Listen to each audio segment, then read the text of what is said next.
Sunrise and streaming on CrossroadsToday.com. A convicted sex offender headed back to prison after less than 17 hours on the run. We'll tell you where authorities caught up with the inmate and who else they're taking down with him. And a storm system hammering the northeast, causing massive problems for residents and holiday travelers. 25 News now has the latest on the storm that has over 700,000 left in the dark this morning. And in our home state of Texas, Governor Abbott signed a new law of the land. The new law will jail migrants who cross the border illegally into our state. More on this story coming up on Sunrise. And we're going to have a nice warm blast this week before we might get some more rain chances coming later this week. We'll take a look at that in the weather coming up. Well, the Cowboys have clinched a playoff spot, and the Houston Texans prime for a run as well. I'll have that in sports. You're watching 25 News Now Sunrise.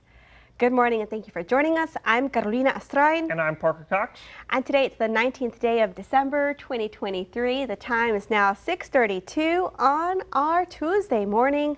And on this day in 1997, James Cameron's Titanic made its premiere. One of the highest grossing movies of all time. Yes, it is. Well, I think it's like top 3, I think. I got to see it at the theater, Parker. Yeah, I saw it yesterday on TV.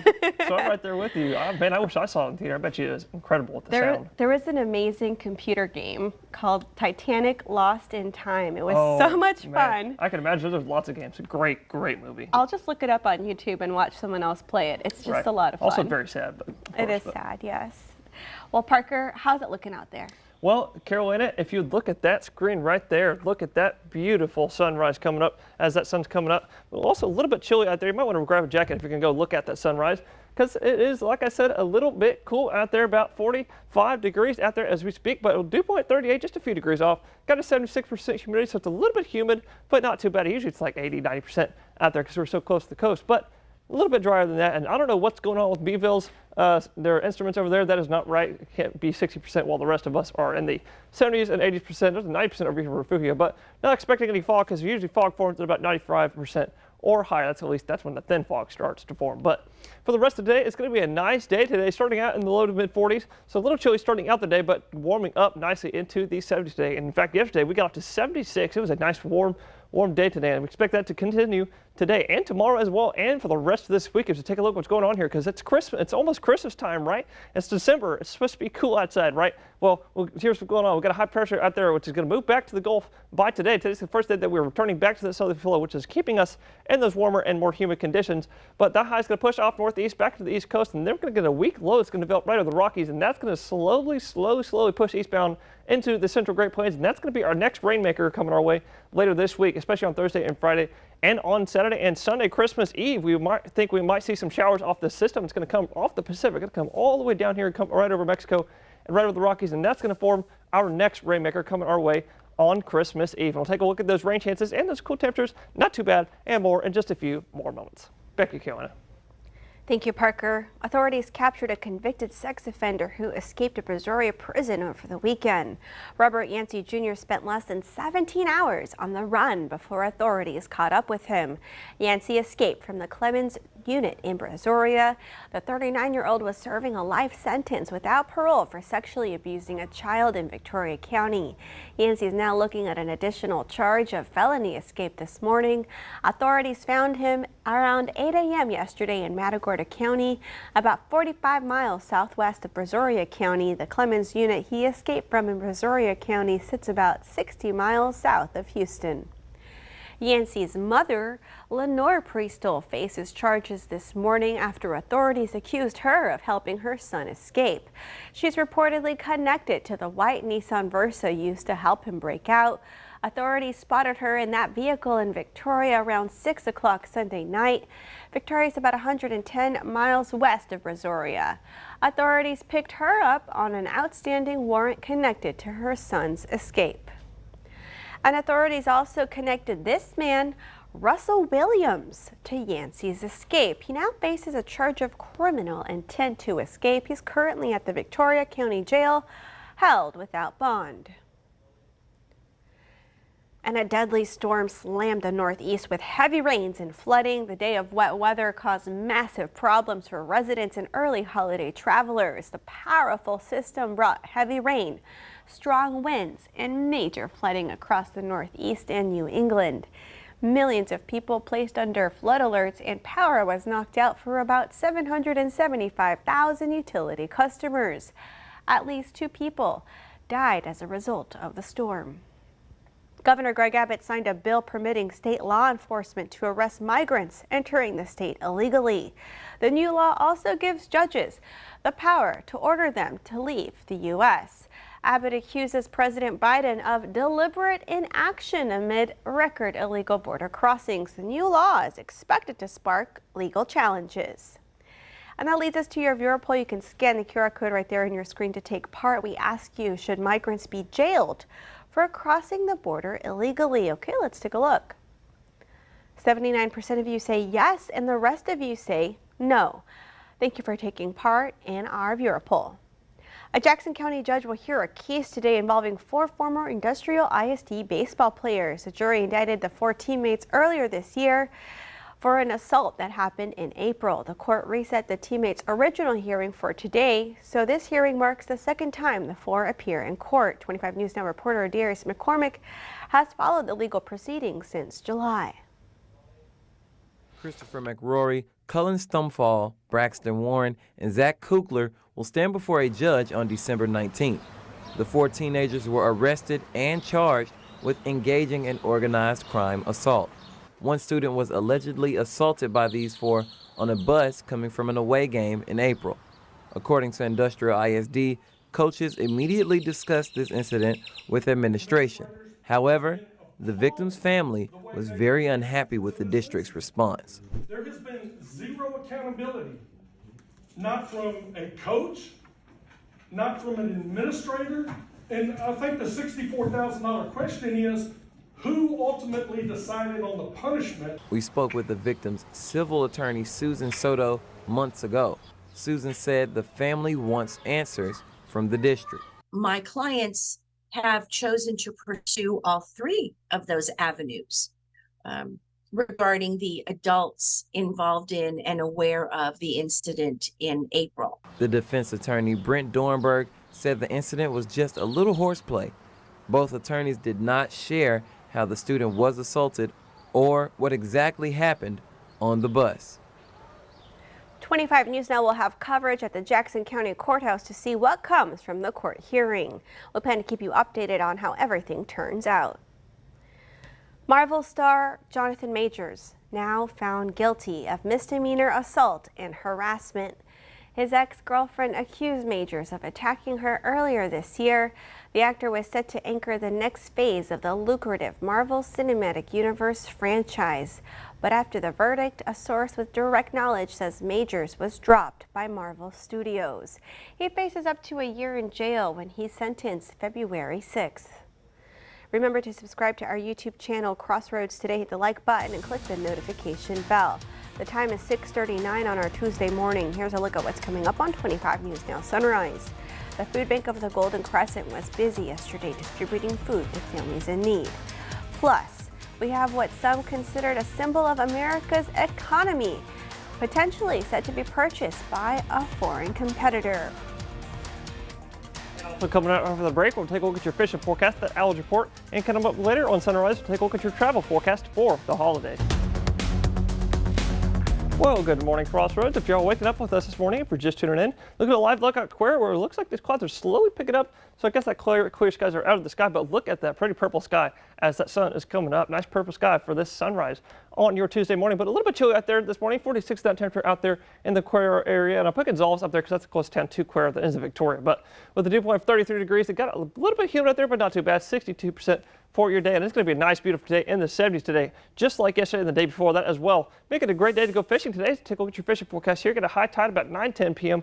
this evening, with your low tide about 1:34 p.m. this afternoon, and your winds will be about 10 to 15 knots out of the east-southeast, making your base to see slightly choppy about 3 to 4 feet, and a water temperature of 63 degrees. And with that water temperature still a little bit chilly, kind of moderate, and with that southerly flow returning today, it's going to keep us in the 70s for the rest of this weekend. With your look at your algae report here, moderate tree pollen today, so you might want to take an algae pill, and the grass is low today as well. But for the rest of this week, we're sticking around with that beautiful weather, sticking around in the low 70s and rising to the upper 70s this weekend with some rain chances later this week as well. We'll take a look at that and more in just a few more moments. Back to you, Carolina.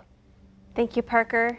The Dallas Cowboys clinched a playoff before their game even kicked off. But as for the game, sports reporter Zach Brown has more on that in sports.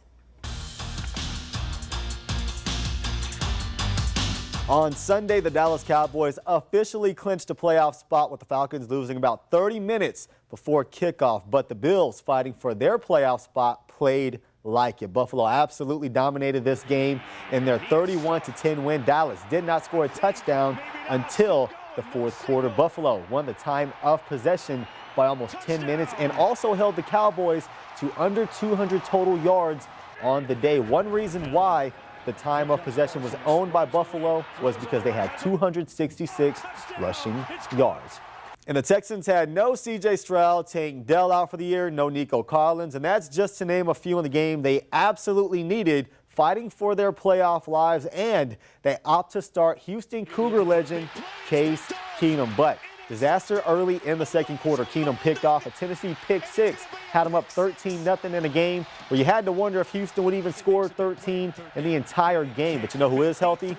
Welcome back Ka'imi Fairbairn. His third field goal of the game makes it just a 4-point game. Now Houston trailing by a touchdown late in the fourth. Keenum finds Noah Brown. We are tied and we are going to overtime with just 2 seconds remaining. Still tied. Fairbairn. Does he have a fourth field goal in him? He does, and it's clutch. Houston stuns everyone with a shell of its roster, and they are tied for first place in the AFC South. With your 25 Sports Now, I'm Zach Brown. Thank you, Zach. All right, we want to invite y'all to experience our digital streaming service, Crossroads, today. Plus, you can find it on your connected TV through Amazon Fire TV, Roku, Apple TV, and Android TV. Just search Crossroads today.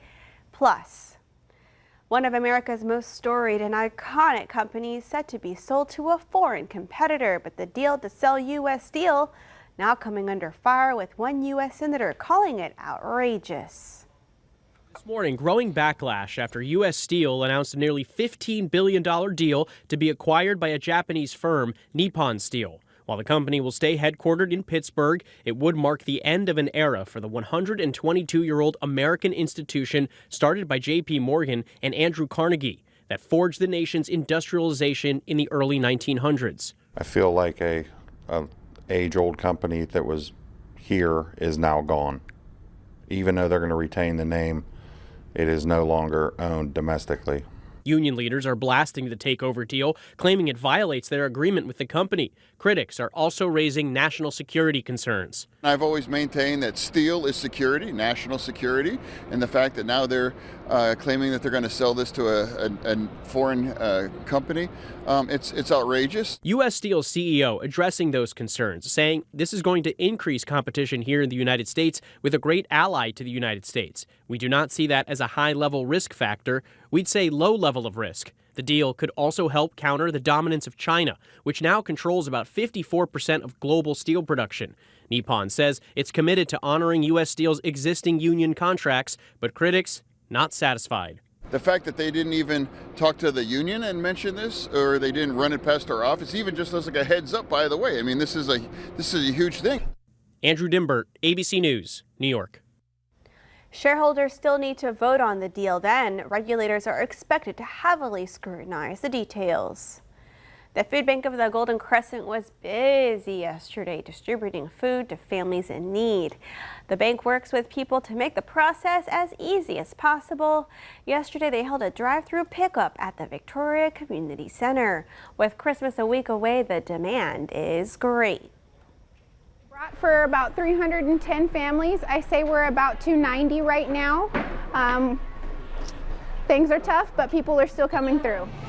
The food bank has drive-up food distributions once a month at the community center. And thanks to the annual Toys for Tots toy drive, many Crossroads children will have a very Merry Christmas. The toys were distributed at the community center, and families had a chance to register ahead of time to receive toys. The red bags were filled with toys. Organizers say this year was busy. It has been good. This morning we had a line waiting out there for us, but we got them all taken care of as fast as we could. Then we get more people coming through, so it's staying steady right now. We're able to take care of everybody. The Marine Corps Reserve Toys for Tots campaign helps thousands of children across the country. And giving is just part of the Christmas spirit. Yesterday, a school in Port Lavaca gifted fully decorated Christmas trees. The 4th grade student council at HJM Elementary came up with the idea. The school leaders decided on a theme, and the rest of the students took it from there. Community donors that donated these trees, and each grade level decorates a tree according to a theme that the student council has chosen, and then we donate them back into our school community. This is the 7th year of tree donations by the elementary school. In that time, they've donated around 50 fully decorated Christmas trees. The time is now 6:48 on our Tuesday morning. Still to come, more than 100 people have died after an earthquake struck a mountainous region. Well, good morning, Crossroads. Starting out a little bit chilly this morning and right in the 40s right now, but we were going to be warming up back to that nice weather once again. I know we just had that for the last few days. In fact, yesterday we got up to 76 degrees. That is quite a warm day for December. But if you like that warm weather, good news is it's sticking around for the rest of this week and into this weekend. If you take a look at what's going on here, we've got a high pressure out there in the Gulf right now. It's actually going into the Gulf today. Today's the first day that we return to southerly flow as those high pressure winds go around that high, bringing all of that warm and moist air off the Gulf back into our area through the rest of this week. But as that high pushes off northeast back to the east coast, we're going to get another week. It's going to be a weak low. It's going to develop right there over the Rockies, and that's going to slowly push eastbound to the central Great Plains. And that's going to be our next rainmaker come on later this week, Thursday and Friday into Saturday. But after that pushes off into the Great Lakes, we get another low that's going to develop right over the Rockies. Actually, that's coming all the way from the Pacific. If you watch it come all the way from over there, that's going to be our next little system coming on Christmas Eve. So I might get a little shot at some rain on Christmas Eve. So we'll take a look at that more in just a few more moments. Back to you, Carolina. Thank you, Parker. More than 100 people died after a 6.2 earthquake in a mountainous region in northwestern China. The country's state media reports 111 people killed by the quake, which occurred just before midnight Monday. Hundreds are believed to be hurt. State broadcaster CCTV reported that there was damage to water and electricity lines as well as transportation and communications infrastructure. The earthquake was felt in Lanzhou, about 900 miles southwest of the capital of Beijing. A volcano in southwest Iceland erupted Monday following weeks of intense earthquake activity. The country's meteorological office says the area is a volcanic and seismic hotspot southwest of the capital of Reykjavik. Authorities had evacuated the nearly 4,000 inhabitants of the fishing town of Grindavik and closed the nearby Blue Lagoon geothermal spa. The peninsula in recent years saw several eruptions in unpopulated areas, but the current outbreak was believed to pose an immediate risk to the town, authorities have said. Still to come on Sunrise, news to know before you go. A migrant child died after becoming ill at a temporary shelter in Illinois. A migrant child died after becoming ill at a temporary shelter in Illinois. The 5-year-old died Sunday after being taken to a hospital, and 5 more people, including 4 children, were hospitalized Monday. They all became ill at the shelter in Pilsen. The Cook County Medical Examiner's Office says the child's autopsy results were inconclusive and are pending further study. The conditions of others taken to the hospital are not known. Police are investigating the boy's death. Police are investigating an officer-involved shooting in downtown Washington, D.C. on Monday. Authorities say the shooting began in the 700 block of F Street, just 2 blocks from the downtown Christmas market and near the Capital One area. An officer was in their car when they saw a man walking with a firearm. The officer exited the cruiser and tried to stop the man, who then ran away. As they were closing in on the suspect, a firearm was displayed, causing the officer to fire their gun. The man went to a nearby hospital for treatment. Authorities recovered a firearm on the ground close to the man. An investigation is pending. The deadline to register to vote in the upcoming mayoral special election is Thursday, January the 4th. 6 people are vying for the seat. Peter Brown, Bob Constantine, Dwayne Crocker, Jacob Salceda, Josephine Solis, and Carissa Winters are on the ballot. Election day is Saturday, February 3rd. The 33rd annual holiday dinner by H-E-B called the Feast of Sharing is tomorrow from 4 p.m. to 8 p.m. at the Victoria Community Center. That's at 2805 East North Street. A free shuttle will take people from Faith Family Church to the Community Center. Those rides start at 3 p.m. The Feast of Sharing started in 1989 and serves about 340,000 meals in 34 Texas cities. The Salvation Army of Victoria falling behind on its goals for those red kettles, and they need your help. The goal is to raise $100,000, and right now they need $35,000 more to reach their goal. You can find them outside stores through Christmas Eve. This just in, Governor Greg Abbott signed into law 3 new border bills, including one that will make illegal immigration a state crime and authorize police to arrest people they suspect cross the Rio Grande on ports. Between ports of entry. Read the story by the Texas Tribune on our website, crossroadstoday.com. And we want to invite y'all to experience our digital streaming service, Crossroads Today Plus. You can find it on your connected TV through Amazon Fire TV, Roku, Apple TV, and Android TV. Just search Crossroads Today Plus.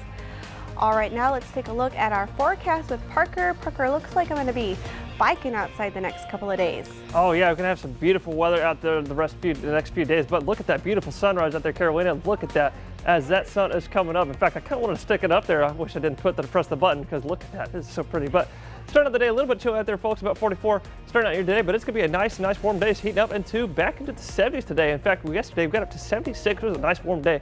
We're gonna be something similar to that, probably the low 70s today. And we're gonna be taking a look at why that is, because it's December, right? It's supposed to be cool out there. Well, what's going on? We got a high pressure that's gonna return back to the Gulf by today. We're gonna return us right back to the southerly flow, which is to keep us warm for the rest of the day. But that next system coming later this week is gonna give us a good shot at seeing lots more rain coming later this week, Carolina.